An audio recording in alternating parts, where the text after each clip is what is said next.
Lo que impactó en las últimas horas fue la renuncia de Sturzenegger y el nombramiento del señor Caputo. De Luis Toto Caputo. Y Javier Milei, si para un día explosivo, un economista explosivo. Javier, ¿cómo estás? ¿Qué tal, Clara? ¿Qué tal, Rubén? Un placer. ¿Me permitís mostrar algo que vos decías hace aproximadamente un año? Sí, claro. ¿Me lo permitís? Por supuesto. ¿Lo podemos ver? Exactamente. Tenés que terminar 10 segundos. Sí. No sea cosa que esto sea un nuevo avance político y que de acá a 6 meses se lo carguen al presidente del Banco Central. Bueno, ahí está Javier Milei. Exactamente. Tenés que terminar. Le erraste por 3-4 meses. No más. Claro. ¿Por qué decías eso en ese momento? Porque ¿Vos te llevas mal con Marcos Peña, por empezar? No, para nada. Lo que creo es que es una persona que le hace mucho daño al país. A ver, en ese momento, Marcos Peña lo echa a Melconian por hacer bien su trabajo. Concretamente, Melconian ¿sí? es avanzado por la jefatura de gabinete para que libere Lebacs, ¿sí? O sea, que no renueve las Lebacs que tenía con el Banco Central y con eso empezar a dar créditos y que eso impulsara el crédito artificialmente y así poder ganar las elecciones. Entonces, lo que Melconian le dice es que si hace eso va a generar inflación. Entonces, ¿qué hicieron? Lo echaron. Y para tener un orden de magnitudes, cuando arranca el año, el Banco Nación tenía 150.000 millones de pesos en Lebacs, y si la cantidad de dinero creció 30% durante el año pasado, tendría que haber terminado con 200.000 millones de pesos. Terminó con 100.000. Esos 100.000 millones de pesos que, digamos, desarmó de Lebacs, implicó una expansión de la base monetaria de cerca del 13%.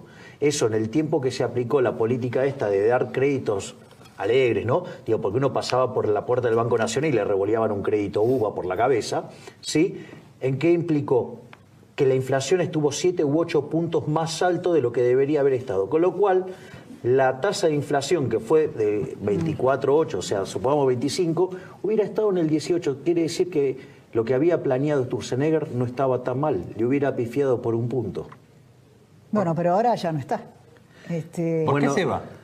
Bueno, eso a mí me parece que es lamentable, porque es otro paso adicional donde volvieron a ganar los irracionales, las bestias de las políticas, sí, los que suman con dificultad, si suman, contra los técnicos.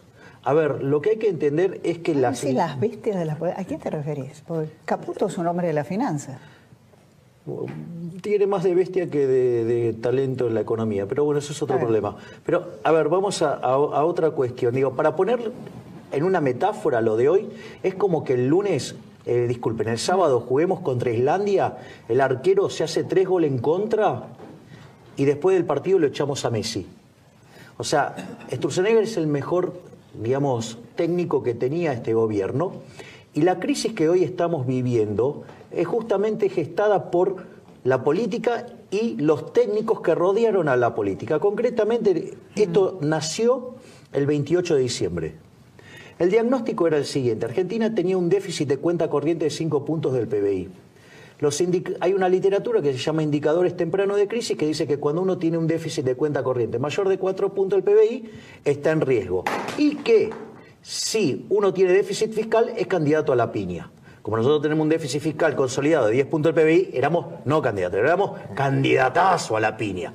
Entonces, ¿cuál fue? Le echaron la culpa a Sturzenegger. Entonces, ¿qué buscaron? Apretar a Sturzenegger para que baje la tasa de interés y que con eso la moneda se devaluara, ¿sí? Y pisaban los salarios, por eso lo apretaban a Moyano, y pisaban los márgenes de ganancias, por eso Cabrera salió a apretar a los empresarios, para que de esa manera no hubiera inflación. Pero lo que generaron fue un desastre monetario. ¿Por qué? Porque cuando terminan de avanzar sobre la independencia del Banco Central, la demanda de dinero se cae. Es decir, cuando la demanda de dinero se cae, el poder adquisitivo del dinero se desvanece. Es decir, todos los precios expresados en unidades monetarias empiezan a subir. Y aquellos activos financieros, que son los que ajustan rápido, son los que pican primero. Después vienen, digamos, los precios de los transables, ¿sí? Después vienen los mayoristas, ¿sí? Después viene el IPC. Para ponerlo en términos de medidas de cuánto nos costó esto, querían llevar la tasa al 20%. Sí. ¿Y qué cosas pasaron? Una, devaluamos 50%. perdimos 11.000 millones de dólares de reserva. La tasa de interés, sí, llegó a tocar el 100%, estaba en el 50% y en una licitación amañada la fijaron en 40%, ¿sí? Y como si todo eso fuera poco, la tasa de inflación, que venía viajando a un ritmo del 18%, hoy está más cerca del 40%. Es decir, si hay alguien al que debería haber echado a patadas, es a Marcos Peña, lo tiene que poner en un cohete y mandarlo a la luna. ¿Qué hace? Se queda con el inútil y echa, digamos, a Sturzenegger. Porque ¿cuál es el problema? El problema es que uno cuando trabaja en este sistema del inflation targeting, ¿sí? Eso tiene un problema técnico que se llama ancla nominal, ¿sí? O sea, ustedes para poder determinar el nivel de precio es necesario determinar la cantidad de dinero. Ahora, si yo no determino la cantidad de dinero porque determino la tasa de interés, la cantidad de dinero queda indeterminada y queda indeterminado el nivel de precio. Entonces, ¿por qué es importante las expectativas? Porque justamente, si yo sé que hoy tengo 100 de precios y la inflación esperada, supongamos que es de 20, nos vamos a 120 y eso permite anclar el modelo. ¿Cuál es el problema? Cuando, sí, eso funciona bien si tengo gente razonable. O sea, no un estúpido, sí, que avanza sobre la independencia del Banco Central, me hace volar las expectativas y el modelo queda desanclado. La única forma de volver a anclar el modelo frente a este desastre era vendiendo dólares. Entonces, ahora, digamos, vamos a lo actual. ¿Qué debería hacer ahora el gobierno? A ver, hay que oxigenar el equipo económico, hay que pensar. Ahora está el acuerdo con el fondo. Bueno, buenísimo, el acuerdo con el fondo. Digamos, el acuerdo con el fondo dice una de las cosas que va a reformar la Carta Orgánica del Banco Central para darle independencia. Lo primero que hace, lo echa. Digo, es un disparate, o sea, esta es la academia del disparate. A ver, lo primero... ¿Podría haber vendido, vos decís vender dólares, podría haber vendido dólares el Central en estas condiciones con el memorándum de entendimiento hoy anunciado con el fondo? Sí, lo limita en eso. Digo. No, pero sí lo puede hacer porque los dólares se lo deja usar justamente para eso. Es decir, para sacar los pesos que están sobrando en la economía. Cuando vos te quedaste sin ancla, hay tres formas de anclar la economía. Con expectativas, o sea, que es el modelo que perdimos, ¿sí? Controlando agregados monetarios, que es lo que nosotros proponemos con Giacomini, o, digamos, anclar con el tipo de cambio. Pero la forma más rápida de hacerlo es anclar el tipo de cambio. Entonces, no está mal la estrategia de Sturzenegger de que cuando se le desplomó la demanda de dinero, ¿sí?, salir a vender dólares. ¿Por qué? Porque vender dólares es lo mismo que comprar pesos, es sacar peso de la calle. Pero vos lo que tuviste es que se te desplomó la demanda de dinero. Entonces, ¿por qué pasa todo esto? Porque Argentina tiene un programa inconsistente. Entonces, a ver... Marcos Peña, digamos, que es el autor intelectual, digamos, del gradualismo. Pero no, ¿sí? ¿Es él? ¿Es Duhovne? ¿Quién es? No, bueno, se arrancó con el otro impresentable de Prat Guy, otro abanderado del gradualismo. O sea, ahí hay varios problemas. Primero, todos los planes gradualistas en Argentina salieron mal. Y todos los planes de shock, sacando el del 59, todos salieron bien. O sea, le erraron en el diagnóstico. Pero además... A ver, si nosotros llegamos al Fondo Monetario es porque nos fuimos a la B.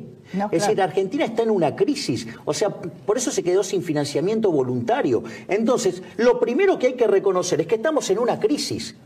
Y eso no es todo, porque ahora se abren dos caminos. Uno es que uno haga el ajuste que propone el fondo y para que la plata nos alcance. Si hacemos eso, como estamos en una situación de incertidumbre, el aumento de ahorro no va a ser acompañado por inversión, con lo cual vamos a tener caída de actividad, caída del empleo, caída del salario real, más pobres, más indigentes, menos consumo, ¿sí?, en un contexto que se acelera la inflación. Ahora, si no lo hacemos y empezamos a decir, no, porque acá se sale creciendo, acá se sale haciendo más gasto público, y todas esas pavadas que dicen todos los keynesianos brutos, bueno, vamos a terminar una piña como en el Rodrigazo, ¿sí? Y como si todo esto fuera poco, el único ancla que le quedaba a esta economía era Sturzenegger, lo echan también. Ahora, él reconoce que había perdido credibilidad. Creo que lo dice. Lo dice en la carta de renuncia. Está bien, pero, digamos, pero no la es... verdad, Javier, el mercado en los últimos 4 días confianza no le tenía nada al Central.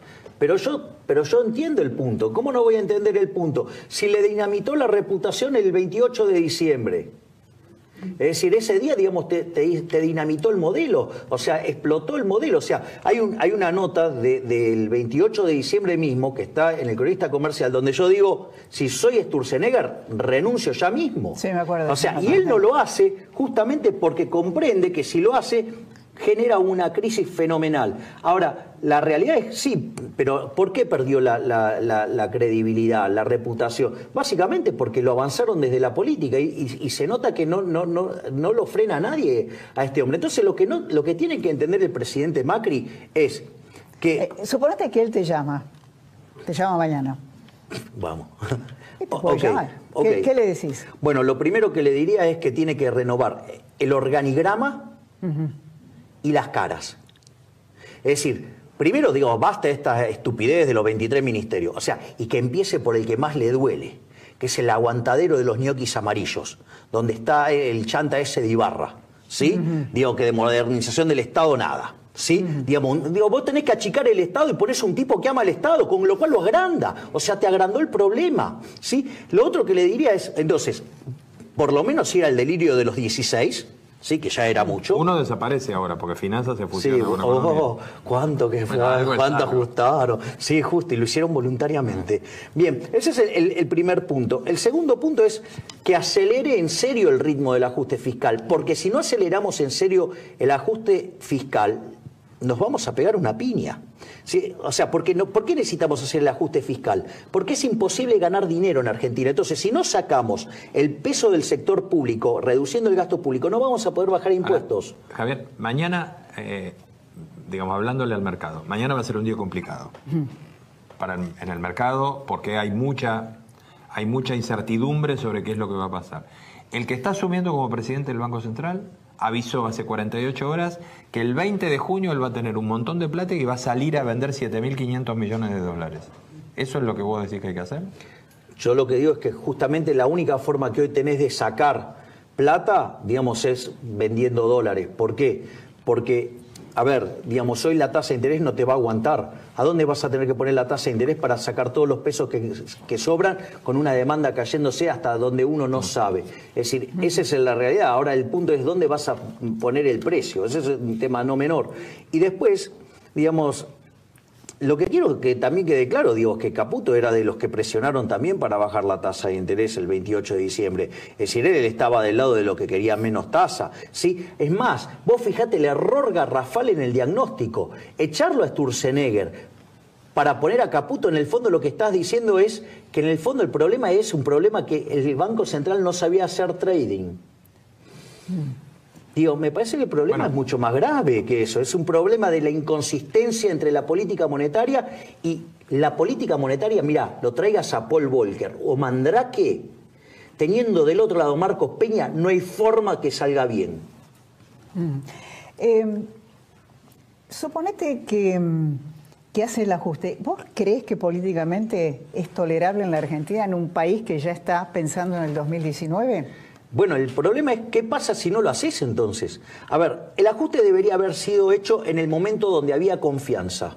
¿Sí? En ese momento se podía haber hecho un buen ajuste, ¿sí? Hubiera sido shock, hubiera sido expansivo. Nosotros, de hecho, con Giacomini lo simulamos. Iba a generar tasas de crecimiento entre el 9 y el 11% per cápita. Es decir, la economía despegaba fenomenalmente. ¿Por qué? Porque al quitar tanto peso del sector público, nosotros el ajuste original, eliminando de cuajo subsidios económicos, pero redefiniendo el total de los contratos y no pegándole solo al precio, ¿sí? Eliminando transferencias. Eso es una crítica a Aranguren. Sí, claro, es un inútil, otro inútil más que tiene que echarlo ya, ¿sí? Porque lo único que le pegó fue al precio en lugar de pegarle a todo el contrato. Entonces, y se mencionó el impacto sobre el precio, ¿sí? Había que eliminar de cuajo también las transferencias discrecionales a provincia, había que eliminar de cuajo la obra pública yendo a un sistema de iniciativa privada y poner en caja el sistema previsional. Eso en el origen rendía 12 puntos, eso permitía bajar fuertemente el gasto público y permitía bajar impuestos. Y aún si hubiéramos tenido los mismos niveles de déficit que tuvimos, lo hubiéramos podido financiar, pero hubiéramos crecido, porque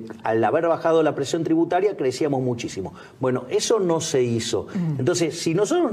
Ahora el punto es, ahora ya está, esa oportunidad pasó, ¿sí? ¿Qué hacemos ahora? Nos patinamos 105.000 millones de dólares, ahora tenemos 50.000 millones de dólares más que van a venir del fondo, digamos, si estamos con el mismo PBI, digamos, con lo cual más pobre en términos per cápita, todo un desastre, ¿sí? Ahora el punto es, si yo hago el ajuste que me marca el fondo, lo que va a pasar es que, no sé, me voy a ir a un nivel de pobreza del 35%. Ahora, si no lo hago y me pago una piña tipo Rodrigazo, me voy a nivel del 70%. Es decir, no tiene alternativa de no hacerlo. Y la única chance que va a tener de ganar las elecciones este gobierno es que haga el ajuste, que se ponga los pantalones largos, que limpie el balance del Banco Central y que dé una lucha frontal contra la tasa de inflación, porque es la única chance que va a tener de mostrar algo positivo de acá para adelante. Ahora, creyendo que el problema de Argentina es un problema de la mesa de trading y no que la política fiscal es un desastre, que está liderada por alguien que es un delirante, que prefiere cortarse un brazo antes que bajar el gasto público, vamos camino a una piña. Empezó diciendo que no tenía problema con Marco Peña, ¿no? Pero digo, el problema lo tiene él con todos los argentinos, con todo el daño que nos causó. Javier, muchas gracias por haber estado con nosotros.